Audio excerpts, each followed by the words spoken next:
사무엘상 31장 6절만 우리 같이 한 목소리로 함께 봉독하시겠습니다. 사울과 그의 세 아들과 무기를 든 자와 그의 모든 사람이 다 그날에 함께 죽었더라. 아멘.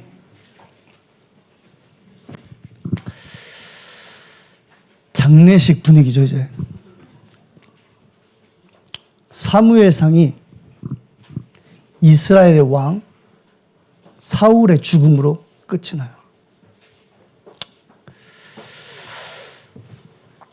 다윗 시대의 준비.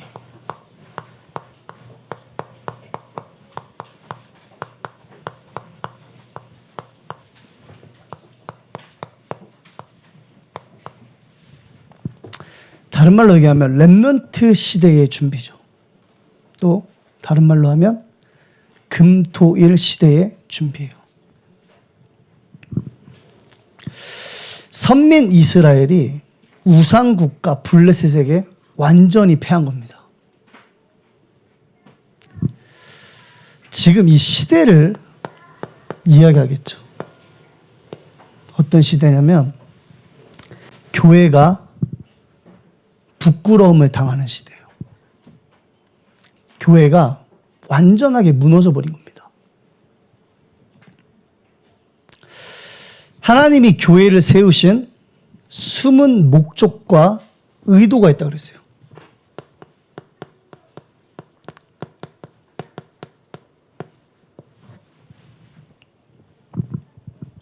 그게 영혼 구원이죠.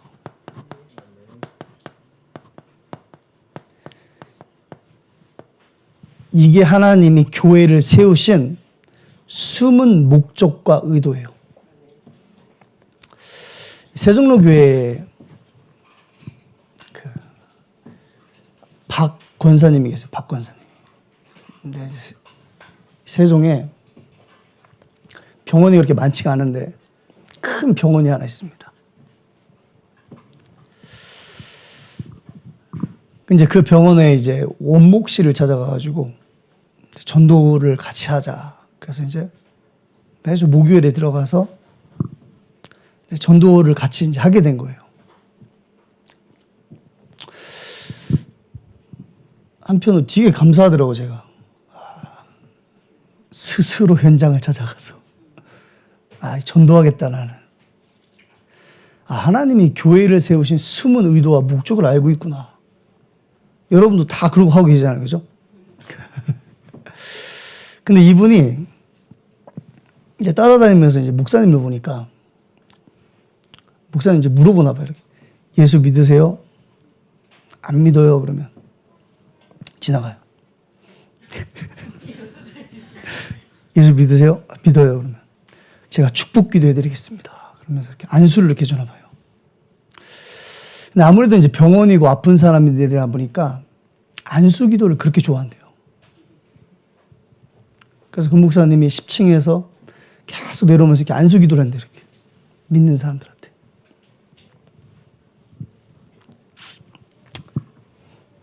하나님이 왜 교회를 세우셨는지에 대한 숨은 의도를 모르는 겁니다. 교회가 무너진 시대. 그게 무슨 의미죠? 교회가 복음을 말하지 못하는 겁니다. 그렇죠. 칭찬은 듣겠죠. 축복해 주니까. 기분은 좋겠죠. 축복 받을 것 같으니까. 여기저기에서 엄청나게 후원금이 들어온대요. 그게 교회의 타락인 겁니다. 영혼 구원은 그리스도를 드러내는 거예요. 내 영혼에 그리스도의 빛이 비쳐야 살아나는 겁니다. 영혼 구원은 그리스도가 드러날 때 사단의 나라가 무너지는 겁니다.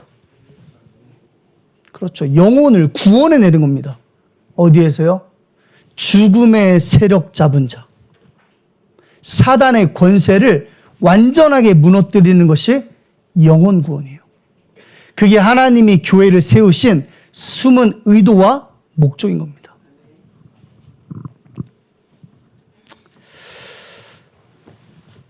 이제 우리가 구약 시대를 지금 계속 이야기하고 있죠.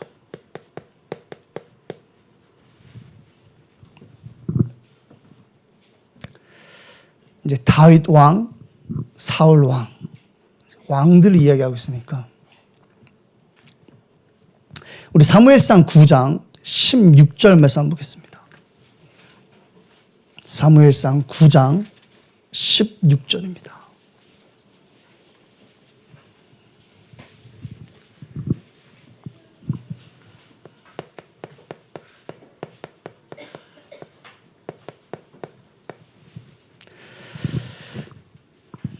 같이 한번 읽어보겠습니다.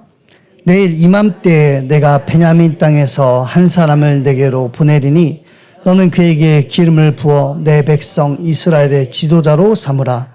그가 내 백성을 블레셋 사람들의 손에서 구원하리라. 내 백성의 부르짖음이 내게 상달되었으므로 내가 그들을 돌보았노라 하셨더니. 아멘. 어디서 조금 많이 들어봤던 내용이죠. 출애굽기서에 보면 하나님께서 백성의 고통을 내가 들었노라. 내가 내려가서 그 내용과 굉장히 비슷해요. 왕을 세우는데 구약시대의 왕은요, 구원자를 상징해요.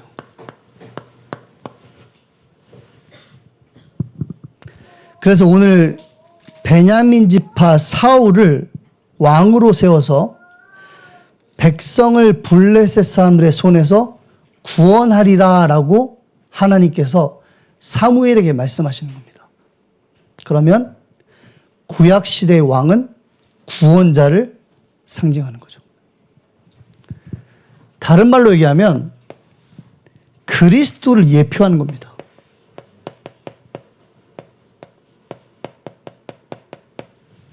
그게 하나님께서 왕을 세우신 숨은 목적과 동기예요. 그렇죠. 그렇기 때문에 왕으로 세우심을 받은 자는요, 여기서는 이제 사울이죠. 사울은 하나님의 명령을 준행해야 되는 의무가 있는 거예요. 말씀을 준행해야 돼요.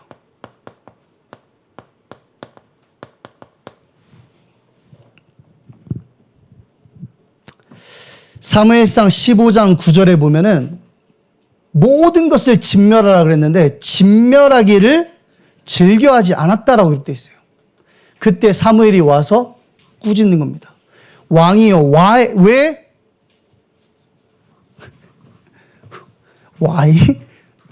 왜? 그쵸? 왕이여, 왜 여호와의 말씀을 준행하지 않으십니까? 또 사무엘상 13장 8절에서 10절에 보면 사무엘 대신 번제를 드립니다. 그때도 사무엘이 와서 같은 말을 반복해요. 왕이여, 어찌하여 하나님의 말씀을 준행하지 않습니까? 말씀을 준행한다. 왕이 그리스도를 예표하는 것이라면 말씀을 준행한다는 말은요, 기록된 말씀을 성취하실 그리스도를 드러내는 중요한 역할인 거예요. 예수님께서 이 땅에 그리스도로 오셔서 예언되고 기록된 말씀을 성취하시는 겁니다.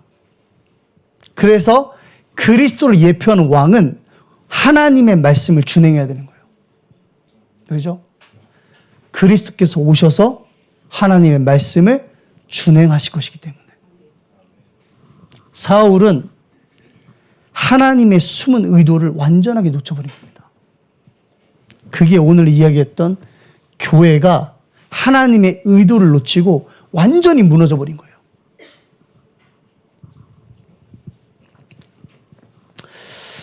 제가 지난 3주 동안 굉장히 고민을 했어요.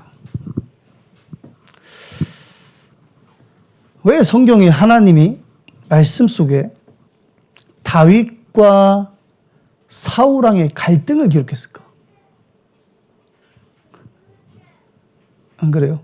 저희 집에 저희 아버지와 어머니의 갈등을 기록하지 않고 왜 다윗과 사울의 갈등을 기록했을까? 7번을 죽이러 갔다는 둥. 왜 그랬을까? 왜 하나님께서 사울을 왕으로 세우시고 또 패하셨을까? 질문이 되는 겁니다, 자꾸. 안 믿어진다는 게 아니라 왜 성경에 기록되었는가가 질문이 되는 거예요, 자꾸. 그 영국에 가면은, 영국에 갔다 오신 분 혹시 있어요? 영국? 없는 걸로 여기는? 언제 한번 가야 되는데, 그죠? 손흥민 은퇴하기 전에. 언제 한번 가야 되는데. 영국에 섬들이 굉장히 많대요. 안 가봐서 모르는데, 어떤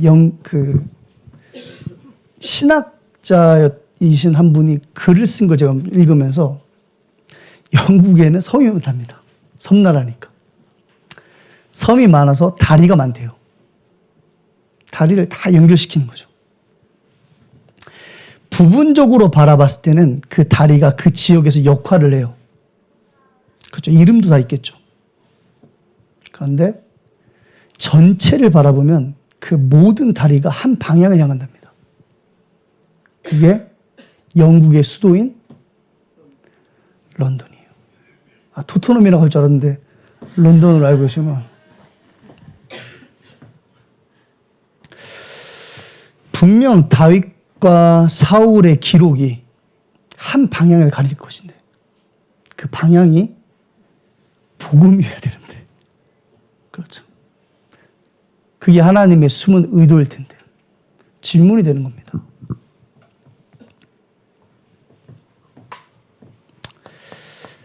다윗은요, 유다 지파예요.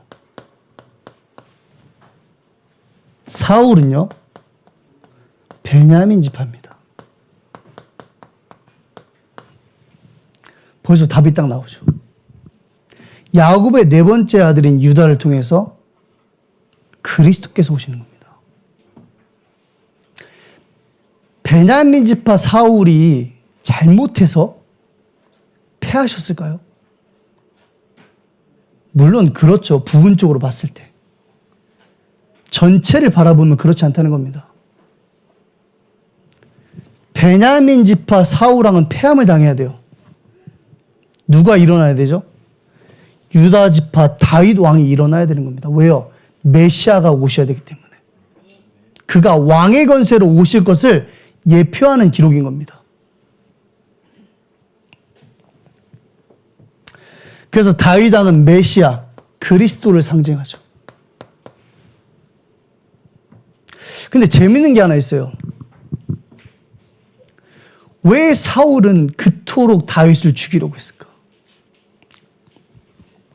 사무엘상 18장 10절에서 12절에 보면 이제 전투를 마치고 골리앗을 죽이고 돌아오죠. 다윗은 만만히요, 사울은 천천히라. 기분이 나빴겠죠. 저 같았으면 기분 안 나빴을 텐데. 생각해보면 내가 왕이야. 내 부하가 싸움을 잘해. 어떻게 했어요, 여러분? 세계 정복을 하겠죠. 얼마나 좋습니까? 아마 다윗이 질투도 했겠지만 성경의 기록들을 보면 굉장히 불안했어요. 내 왕의 자리를 빼앗길까 봐. 그거는 부분적으로 성경을 바라보는 거예요. 성경 전체를 바라보면요, 사울은 골리앗과의 전투를 마치고 돌아오자마자 하나님이 보내신 악령에게 시달리기 시작합니다. 그리고 악령이 그에게 임했을 때 가장 먼저 사울이 했던 게 뭔지 아세요? 창을 들고 다윗을 죽이려고 했던 겁니다. 그게 무슨 의미일까요?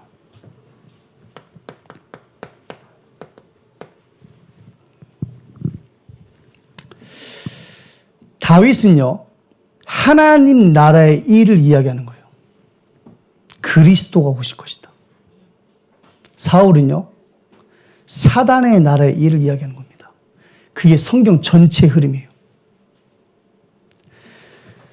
다윗은 그의 인생을 통해서 그리스도를 드러내고 사울은 그의 인생을 통해서 그리스도를 삭제시키는 겁니다. 그게 사단의 일이에요. 거짓말하는 자가 누구냐?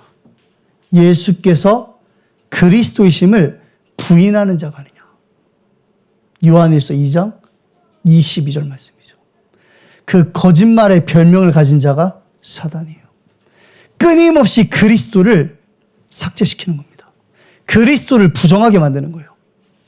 그게 사단의 날의 일인 겁니다. 성경이 왜 사울과 다윗의 갈등을 기록했느냐? 영적 세계의 흐름을 이야기하는 거예요. 하나님 나라와 마귀의 나라가 있음을 알려주는 겁니다. 그렇죠. 그리스도 아니면 안 되는 그 이유를 밝히는 겁니다. 그게 하나님께서 우리에게 이 기록을 허락하신 숨은 의도예요.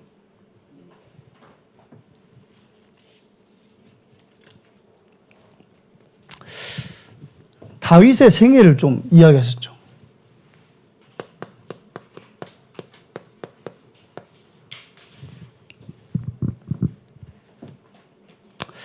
이스라엘 역사의 가장 위대한 왕은 누구죠?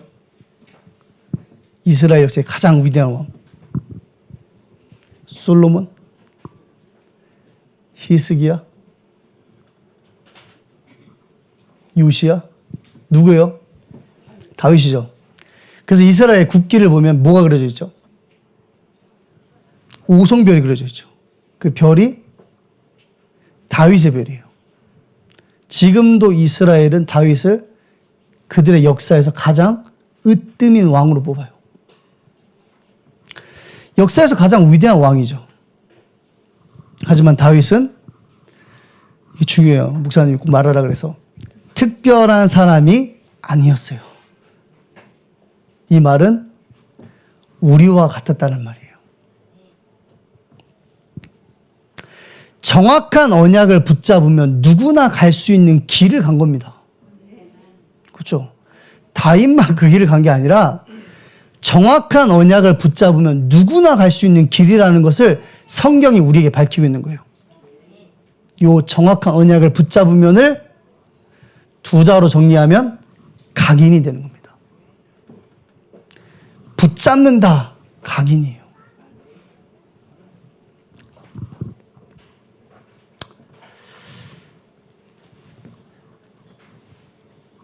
여러분, 하나님이 나와 함께 믿습니다. 그럼 믿어집니까? 나의 배경은 하나님의 나라. 그럼 믿어져요. 막 하나님 나라가 막 여기 있는 것 같고. 언제 확인이 되세요? 내가 하나님의 자녀고 하나님의 나라가 나의 배경이고 나를 통해서 하나님이 237과 5천 종족을 살리실 것이다. 언제 그게 확인되세요? 그렇죠. 말씀을 들을 때, 말씀을 묵상할 때. 그래서 말씀이 우리에게 각인돼야 되는 겁니다. 그 말씀이 말하는 게 뭐죠? 숨은 의도예요. 그리스도여야만 된다라고 우리에게 말씀하시는 겁니다. 오늘 우리가 예배하고 있습니까? 하나님은 예배 시간에 우리에게 말씀을 주시는 겁니다.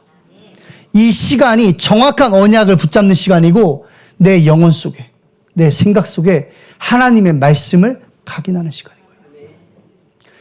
여러분, 아무리 여러분들이 각인하려고 몸에다 문신을 새겨도 안 돼요. 하나님이 인치신 자, 하나님이 선택하신 자, 하나님이 각인하시는 겁니다. 우리 사무엘하 7장 16절 한번 보겠습니다. 사무엘하 7장 16절입니다.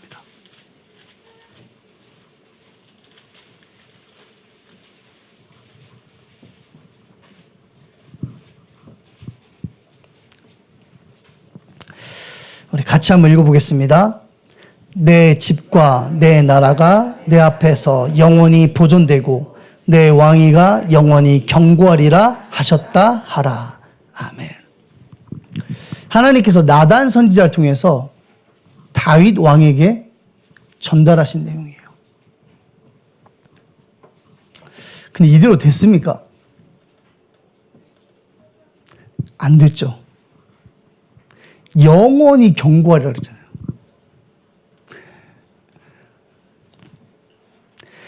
그리스도의 영원한 왕권을 상징할 왕을 택하시는데 다윗을 선택하신 거예요. 자, 여러분들이 여기서 잊지 말아야 될 단어가 뭐냐면 그리스도를 예표하는 겁니다. 다윗의 집과 그의 나라와 그의 왕위가 영원하다는 것을 다윗에게 전달하는 게 아니에요. 그 말씀을 우리에게 주시는 것이 아니라는 겁니다. 그리스도의 왕위가 영원히 경고할 것이라는 것을 다윗을 통해서 우리에게 말씀하시는 겁니다. 그렇죠. 이때 하나님의 역사가 일어나는 겁니다. 그렇죠. 하나님의 말씀이 나에게 각인될 때, 정확한 언약을 붙잡을 때 말씀이 성취된다는 말이에요. 그게 하나님의 역사인 겁니다. 여러분들이 가는 그 현장에 그리스도가 드러나는 거예요. 사단의 왕국이 무너지는 겁니다. 그렇죠. 이게 하나님의 역사예요. 성경을 보면 여러분들이 아시겠지만 영혼 구원, 전도와 선교와 관계없는 성삼위 하나님의 역사는 없어요. 성삼위 하나님의 역사는 반드시 전도와 선교, 영혼 구원과 관련이 있습니다.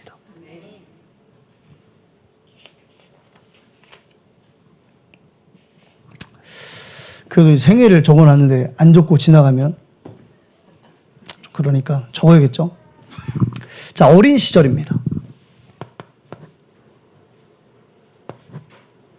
어린 시절.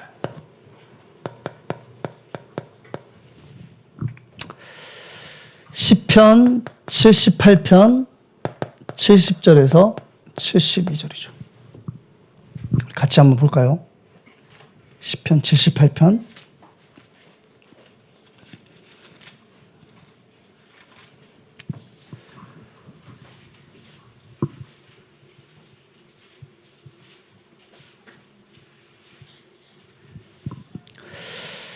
같이 한번 읽어보겠습니다. 또 그의 종 다윗을 택하시되 양의 우리에서 취하시며 전양을 지키는 중에서 그를 이끌어내사 그의 백성인 야곱 그의 소유인 이스라엘을 기르게 하셨더니 이에 그가 그들을 자기 마음의 완전함으로 기르고 그의 손의 능숙함으로 그들을 지도하였더라. 아멘.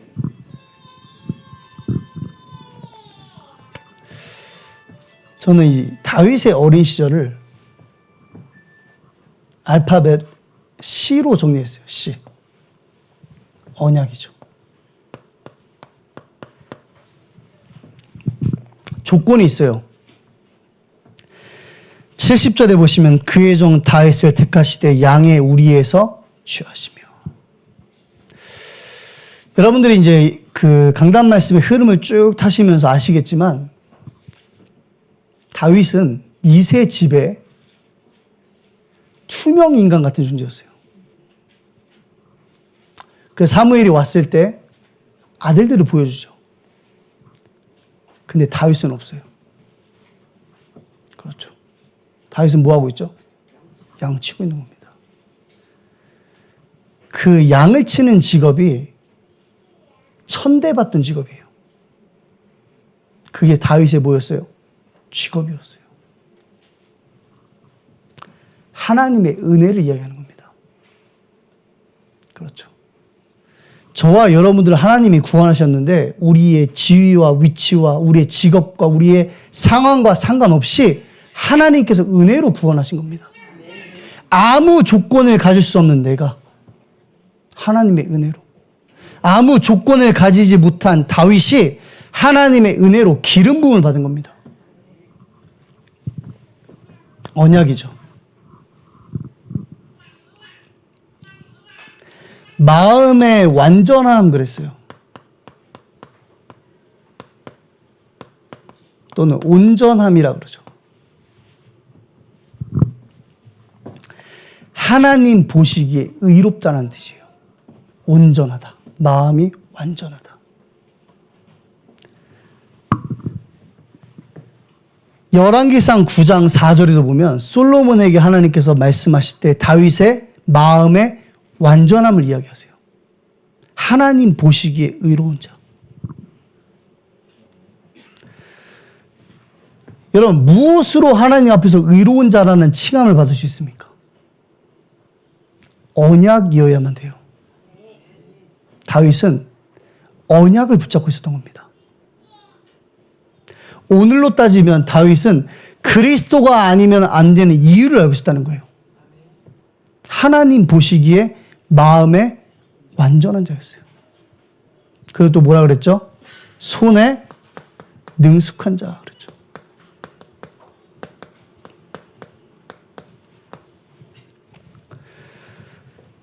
마음이 완전한 자가 영적 서밋이에요. 그렇죠. 하나님 보시기에 의로운 자가 영적 서밋인 겁니다. 손에 능숙한 자는 뭐죠? 서밋이죠.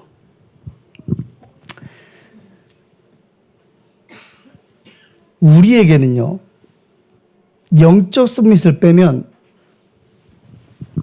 요 손의 능숙함이 세상 사람들과 경쟁 대상이 되어버려요.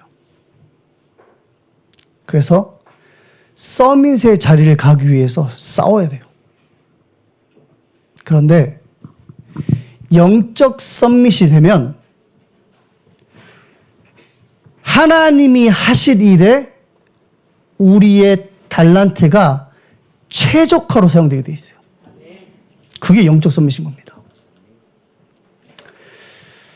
사실 다윗만 돌팔매질을 잘했을까요? 다윗만?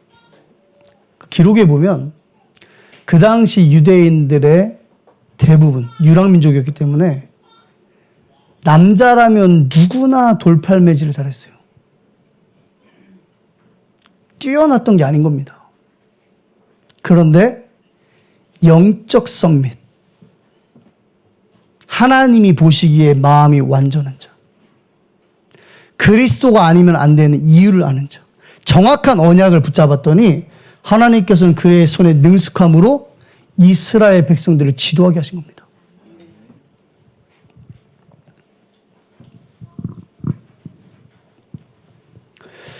여러분, 언약은 예수가 그리스도인 것만 언약이에요. 아시겠죠? 하나님과 나와의 사이에 언약을 맺어야 되는데 내가 하나님과 감히 언약을 맺을 수 있는 조건이 없는 겁니다. 그렇죠. 그래서 하나님께서 육신을 입고 이 땅에 오셔서 내가 맺을 수 없는 그 언약을 성사시킨 거예요. 그래서 하나님의 언약은 예수가 그리스도인 하나님의 복음밖에 없어요. 그게 여러분들이 붙잡아야 될 언약인 겁니다. 그걸 누가 붙잡았죠? 다윗이 붙잡은 거예요. 그래서 영적 서밋은 뭐라고 정리했습니까? 인간의 근본 문제와 그 답을 아는 자. 답 가졌으니까 현장에 답을 주라는 겁니다. 죽고 부활하신 주님이 성령으로 함께하는 하나님의 나라, 보호자의 축복이죠. 그걸로만 세상을 이길 수 있다 그랬어요. 당연하죠.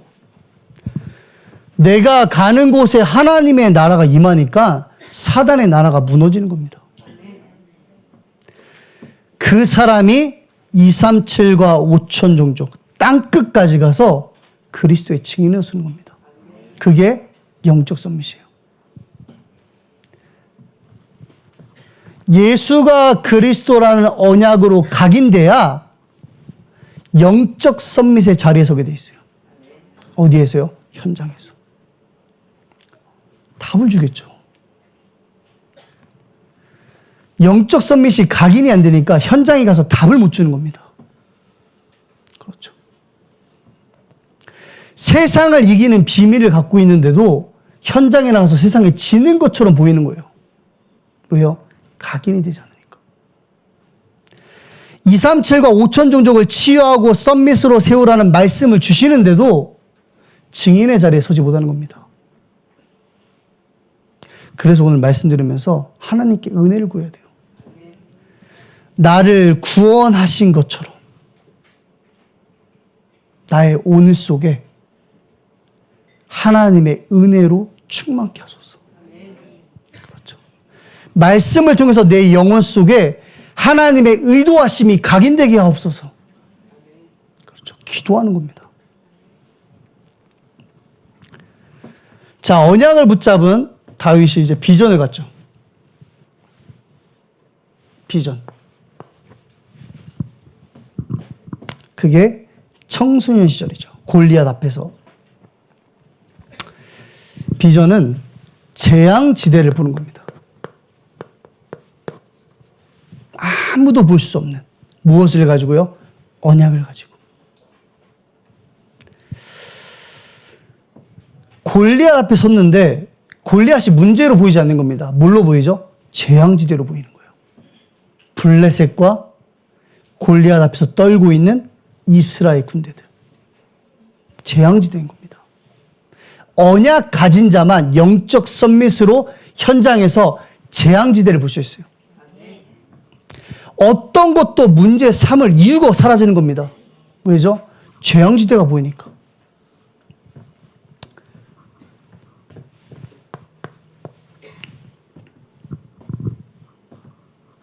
그러면서 청년 시절을 지나가죠. 시편 23편. 여호와는 나의 목자시니 내가 부족함이 없으리로다. 내가 하나님의 언약을 가지고 현장의 재앙지대를 보니까 하나님의 완벽한 꿈이 보이는 거예요. 하나님의 영원한 완벽한 꿈을 이루는 시간표구나. 무엇이요? 문제, 갈등, 위기가. 언약과 비전 속에서 꿈이 나와야 돼요. 언약이 각인되는 게 시작인 겁니다. 그래야 현장이 보이는 겁니다. 재앙 만난 현장. 거기서 뭘 꾸죠? 꿈을 꾸는 겁니다. 어떤 꿈이요? 하나님의 완벽한 꿈을 이루는 시간표. 그래서 문제, 갈등, 위기는 최고의 시간표다 그랬어요. 아이죠. 이제 왕이 됐어요. 임금 시절. 다윗이 왕이 돼서 가장 많이 자기의 시간을 투자했던 것이 언약궤와 성전 건축이에요. 이 말은 노아가 방주를 지었다는 것과 빗대어 말할 수 있어요. 120년간 노아가 방주를 짓죠. 무엇을 의미하죠? 집중을 얘기하는 겁니다. 올인했다는 거예요. 다윗도 임금 시절에 언약궤와 성전 건축에 올인했어요. 집중하는 겁니다. 그 방주와 언약궤와 성전이 뭐죠? 그리스도입니다. 그 그리스도 이름 앞에만 공중 권세 잡은 자가 무릎 꿇는 거예요. 공중 권세를 장악할 이미지, 말씀의 망대를 세우는 겁니다. 그렇죠. 여러분의 이미지는 하나님의 형상 아닙니까? 하나님은 근본 본체시다 그랬어요. 근데 그 말씀이 곧 그리스도다. 하나님이잖아요. 이 시간이 우리가 얘기하는 묵상의 시간이에요. 기도를 바꾸는 게 아니라 뭐라 그랬죠? 기도로 바꾸는 것이다.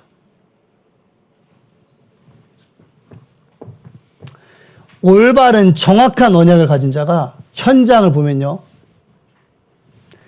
하나님이 준비하신 시간표가 보이죠. 그럼 어떻게 해요? 그 시간표 속으로 들어가는 겁니다.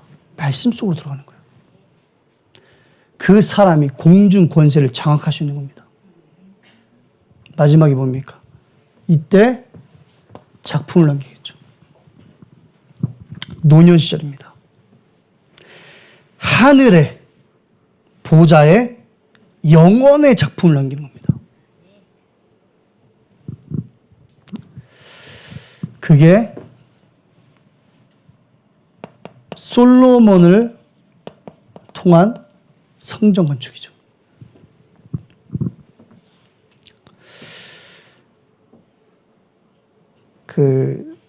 이 다윗이 얼마만큼 성전에 집중했냐면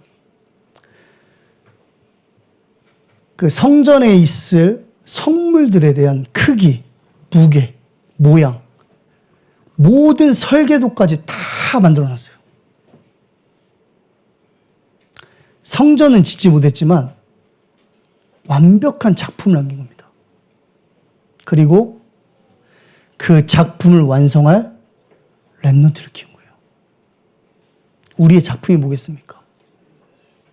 여러분들이 걸어온 신앙의 여정, 그 언약의 여정을 지속해 나갈, 이어나갈 렘넌트를 이렇게 세우는 겁니다. 그게 우리가 남겨야 될 영원한 작품이에요.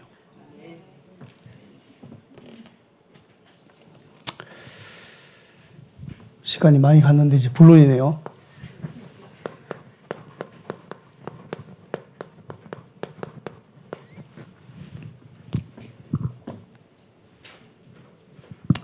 자, 정확한 언약인데 첫 번째가 뭐죠? 첫 번째가 신분과 권세의 언약입니다.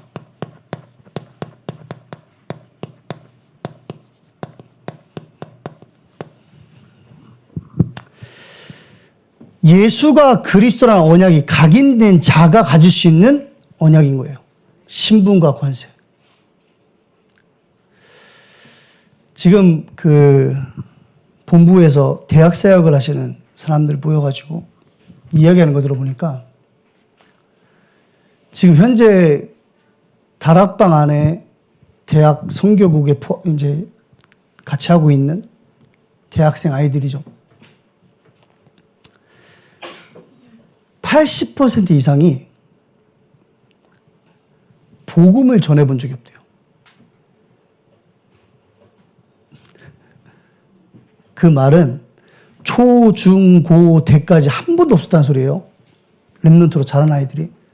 지금 대학 사역의 역사가 25년이 넘었어요. 그럼 지금만 딱 그럴까요? 2023년만 특이해서 그랬겠죠? 아니라는 겁니다. 그 이전에 그 이후의 아이들이 다 그랬다는 거예요.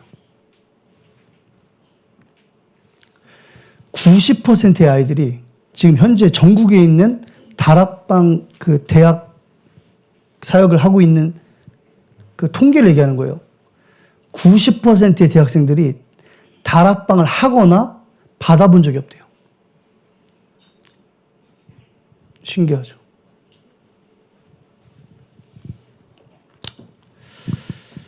그런데 신분과 권세를 강조하면 안 돼요. 야, 네 렘넌트야. 저희 교회 고등학생 한 명이 모태신앙이죠. 사역자가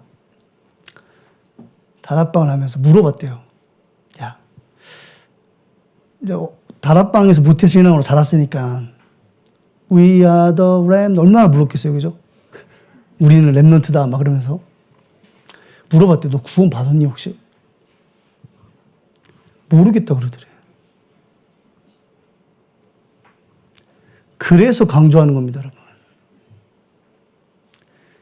신분과 권세를 이야기하기 전에 아이들에게 렘넌트라는 정체성을 심겨주기 전에 예수가 그리스도라는 언약을 심겨줘야 돼요. 그렇죠.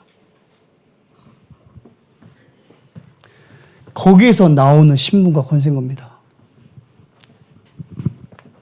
사무엘상 16장 13절에 보면 이날 이후로 왕권을 가진 신부님을 언약으로 붙잡은 겁니다. 누가요? 다윗이. 사무엘이 그의 머리에 기름을 바르는 그날 이후로 자기가 왕권을 가진 자임을 확인한 거예요. 사무엘상 17장 29절에 보면요. 형들이 전쟁터에 놀려왔냐 하면서 막 뭐라고 하죠. 그때 다윗이 뭐라 그래요? 그렇죠. 자기 신분에 대한 정확한 이유를 밝히는 겁니다. 정확한 언약을 가져야 어떤 상황 속에서도 올바른 신분과 권세를 밝힐 수 있는 거예요. 그렇죠. 그래서 이걸 정리하면 요한복음 1장 12절 영접하는 자, 곧 그 이름을 믿는 자, 하나님의 자녀가 되는 권세를 주셨으니. 권세를 먼저 준 게 아니에요. 영접하는 자, 곧 그 이름을 믿는 자. 그 사람이 새로운 피조물이 되는 겁니다. 내용은요. 십자가에 함께 못 박혔나니. 그런즉 이제는 내가 산 것이 아니라 내 안에 그리스도께서 사신 것이라. 그게 신분이에요.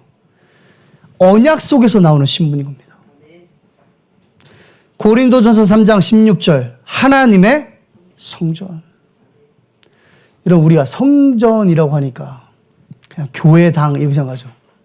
성전은 하나님이 거하시는 처소를 얘기해요. 여러분들이 하나님의 성전인 겁니다. 그게 여러분들의 권세예요. 제가 만약에 대통령을 경호한다고 해보세요. 제가 어떻게 걸어다닐 것 같아요, 여러분? 이러고 걸어다니는 거죠. 짝다리 잡고 서 있고, 그렇죠? 제 뭐 신분이 바뀌었습니까? 아니죠. 여러분 안에 하나님께서 함께 하시는 거예요. 그게 여러분들의 권세인 겁니다. 그러니 그 권세를 사용하는 베드로 보세요. 솔직히 저 같아도 그걸 하겠습니까? 저 진짜 서울역 이런 데 가면 안진뱅이들 앉아 있잖아요. 진짜 여러 번 생각했어요. 뭐 어차피 안 붙고 한번 해볼까? 해보지 못했는데 보세요. 안진뱅이를 앉혀놓고 내게 있는 건 네게 주노니 곧 나사렛 예수 그리스도의 이름으로 일어나 걸으라. 이게 권세인 겁니다. 그리스도 예수 안에 있는 권세. 그렇죠. 베드로전서 2장 9절에 보면 그의 아름다운 덕을 선전하기 위하여 그랬어요. 여러분들 그냥 직장 갔다 오는 것 같죠? 그냥 아이들과 밥 먹고 얘기하는 것 같죠? 그냥 교회 왔다 가는 것 같죠? 여러분들이 잘 몰라서 그래요. 빛이 나요.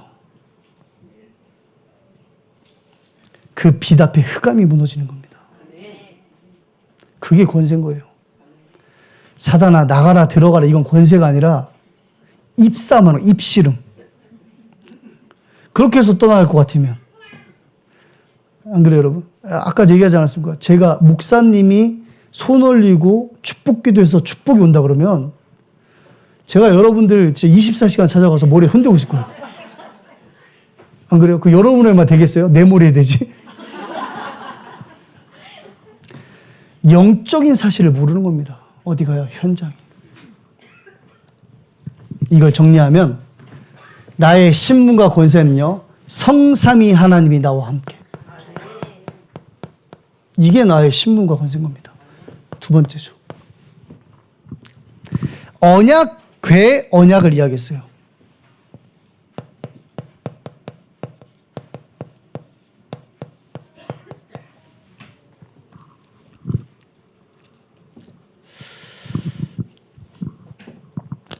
그 사무엘하 6장 14절에서 16절에 보면 다윗이 언약궤가 이제 들어올 때 여호와 앞에서 뛰놀며 춤췄다 그랬어요. 근데 입은 옷이 배 에봇이에요. 그래서 제가 이제 그 이미지 사진을 좀 찾아봤는데 우리나라에 완전 똑같진 않지만 한복이랑 비슷해요. 여자들이 입는 한복. 바지가 아니라 치마인 거죠. 근데 배 에봇이니까 좀 이제 보일 수 있는 막 움직이고 하면 쉽게 흐트러질 수 있는 그런 옷인 거죠. 그러니까 이제 그걸 보고 그 다윗의 아내 미갈이 조롱하죠. 폄하하는 말을 해요. 그날 이후로 미갈은 불임이 되었습니다. 말 조심하세요, 여러분. 그 얘기를 하는 건 아니겠죠. 사무엘하 7장 1절에 3절에 보면 나는 백향목 궁에 살거늘 하나님의 계는 휘장 가운데 있도다. 아까도 이야기했지만 역대상 28장 11절에서 19절 꼭 시간 되시면 읽어보세요. 성전 설계도, 성전 안에 있는 성물들의 무게, 디자인까지 다 준비했어요. 그리고 역대상 29장 10절에서 19절에 보시면 성전 건축 준비를 완전하게 마칩니다. 언약궤 언약. 언약궤는 그리스도를 상징하는 거예요. 다윗은 평생 그리스도에게만 집중한 겁니다. 그걸 오늘에 사는 우리에게 이렇게 적용시켰죠. 오직 복음. 우리 사실 복음은 좀 되잖아요. 그렇죠? 근데 오직이 안 돼요. 복음은 되는데 오직이 안 돼. 제가 미국에 살 때 저희 교회 전도사님이었던 분이 지금 광주에서 목회하고 계시는데 영어를 이제 처음 갔으니까 잘 못하니까 외국인한테 딱 그런 거예요. Are you gospel? Do you know gospel? 그런 거예요. 아닌가? Are you gospel? 그런 거예요.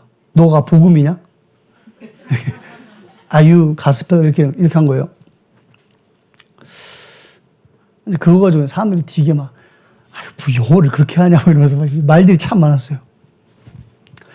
근데 그 전도사님이 그 당시에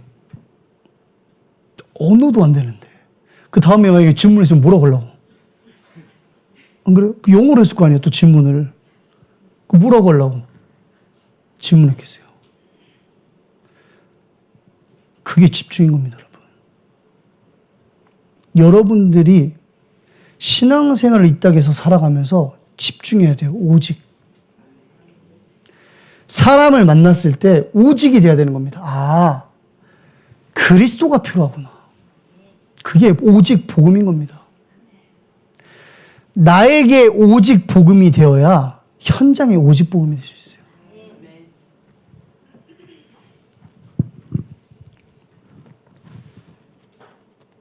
그래서 목사님께서 하나님께서 법을 주신 것은 법을 지키라고 주신 것이 아니라 하나님께 집중하라고 주신 것이다. 오직 하라고 주신 거예요. 614가지를 한번 지켜보려고 애써보세요, 여러분. 집중되겠죠. 말, 행동, 표정, 몸짓, 감정, 생각.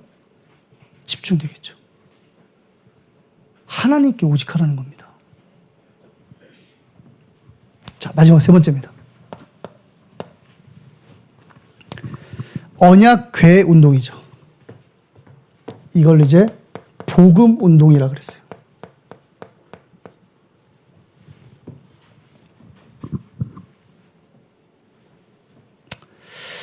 우리 역대상 17장 12절에서 14절 말씀 한번 보겠습니다. 역대상 17장 12절에서 14절입니다.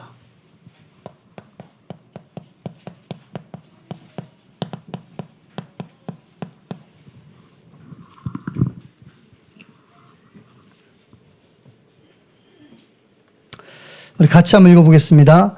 그는 나를 위하여 집을 건축할 것이요 나는 그의 왕위를 영원히 견고하게 하리라.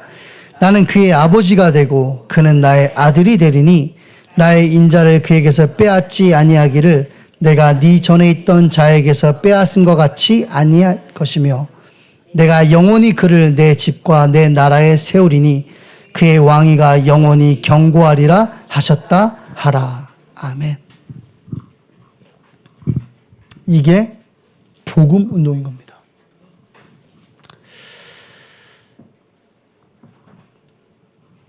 복음 운동은 복음만 남겨야 가능해요. 누구에게 남겨야 되죠? 가장 먼저 나에게. 그리고 내 자녀와 후대에게. 그래서 사실 렘넌트 운동은 복음 운동인 겁니다. 오늘 하나님께서요, 다윗에게 했던 말을 솔로몬에게도 되풀이하신 겁니다. 그 말은 즉 다윗이 복음 운동했다는 거예요. 언약궤 운동. 그래서 솔로몬이 뭐하죠? 언약궤 운동한 겁니다.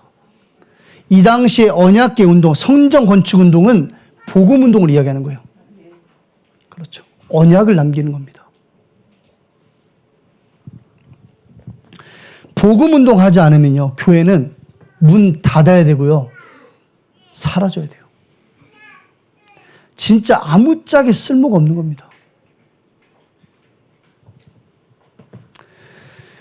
복음 운동을 놓고 우리가 결단해야 되겠죠, 여러분. 그게 삶들이죠. 전 진짜 기도하고 있습니다, 여러분. 저희 교회에 그 부서실이 많이 없어요. 다들 아시겠지만.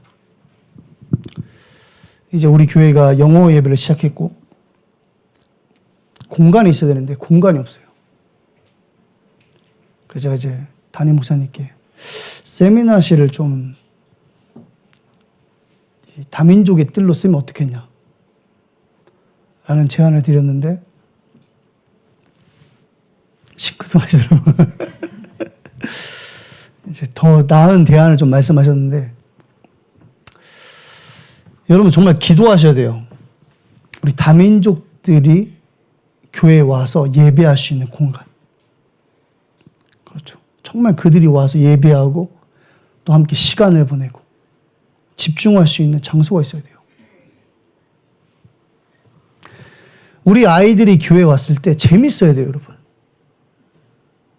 물론 이제 목회자들, 교육자들의 문제겠죠. 메시지가 재미가 없으니까 아이들이 이제 재미없다라고 생각할 수도 있어요. 교회가 아이들의 뜰을 만들어줘야 돼요. 그렇죠. 교회 전체를 바라보세요. 우리 아이들이 교회에 와서 시간을 보낼 수 있는. 그렇죠. 나름대로 아이들이 집중할 수 있는. 그 기도를 시작하는 겁니다.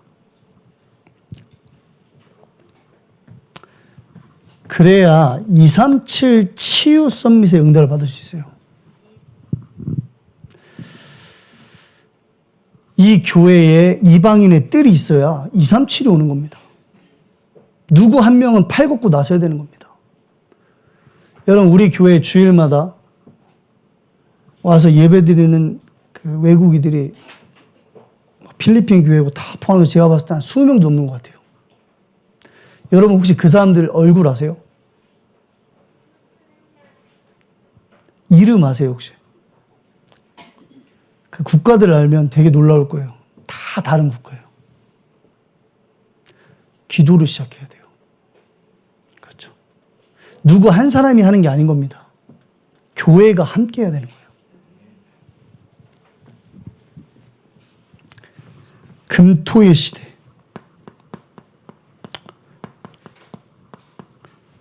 담임 목사님이 정말 최초로 이런 말씀하셨죠. 중직자는 금요 시대를 열어라. 저는 왜 그 얘기를 안 하시나. 참. 금요초라 좀 와라라고 이야기하면 되는데 왜 안 하지? 그런데 이번 주에 드디어 하셨어요. 이번 주 금요일로 와가지고 안 온 사람들 명단 적어서 보내주셔야죠.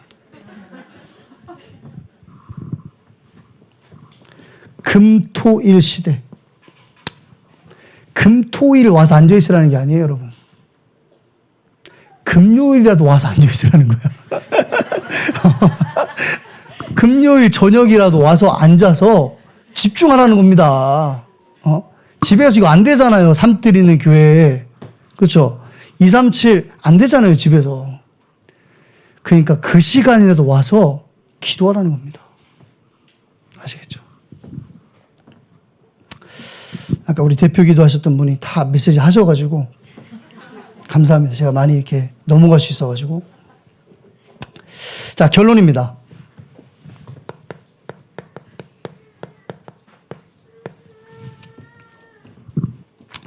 우리 사무엘상 31장 11절에서 13절 말씀 볼게요. 오늘 읽었던 말씀이고 또 감사하게도 사무엘상 31장 마지막 장을 제가 읽게 됐어요. 11절에서 13절 저만 읽겠습니다.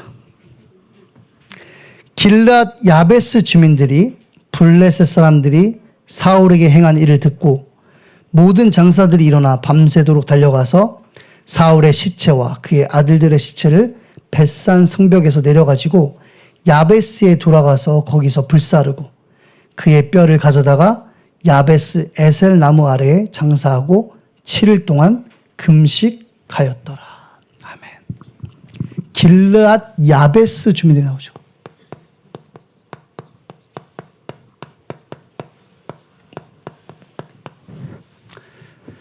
길앗 야베스 주민들은 통합 이스라엘의 최초의 왕이 된 사울, 그 사울의 최초의 전투에서 나오는 인물들이에요. 그게 사무엘상 11장에 기록되어 있어요. 암몬 사람들이 요 길리앗 야베스 주민들에게 와서 오른쪽 눈을 다 뽑아버리겠다는 협박을 해요.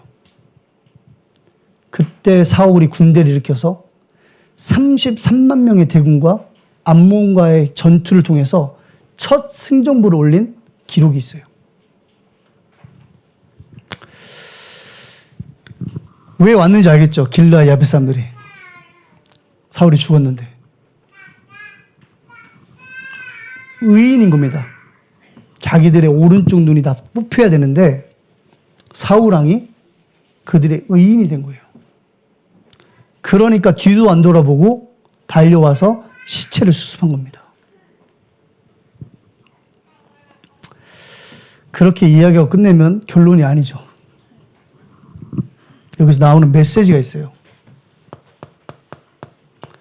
그 메시지가 다윗 시대의 준비예요. 길르앗 야베스 주민들은 분명히 깨달았을 겁니다. 이 사건을 놓고. 왕 가지고는 인간 문제 해결할 수 없다. 그렇죠. 안 되는 겁니다.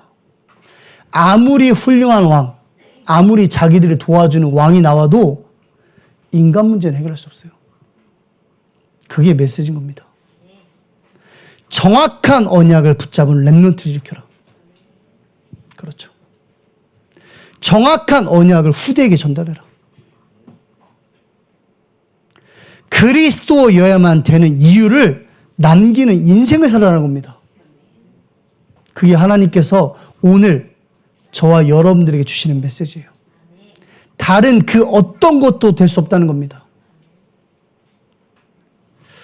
이번 한 주간 동안에 여러분의 현장에서 렘넌트 시대를 준비하는 그 응답의 주역들 되시기를 주님의 이름으로 축복합니다. 우리 기도하겠습니다. 하나님 감사합니다. 말씀 주셨습니다. 예수가 그리스도 되심으로 각인되는 오늘 이 시간 되게 하여 주옵소서. 감사드리며 권세 많으신 예수 그리스도의 이름으로 기도합니다. 아멘. 지금은 우리 주 예수 그리스도의 은혜와 아버지 하나님의 극진하신 사랑과 보혜사 성령님의 내주, 인도, 역사, 충만케 하심이 오늘 수요 일부 예배 참석한 사랑하는 원네스 교회 성도들 머리 위에 한 주간 현장에서 교회에 하나님의 숨은 의도와 목적을 찾고 현장에 렘넌트 운동을 준비할 발걸음 위에 지금부터 영원까지 함께 계실지어다.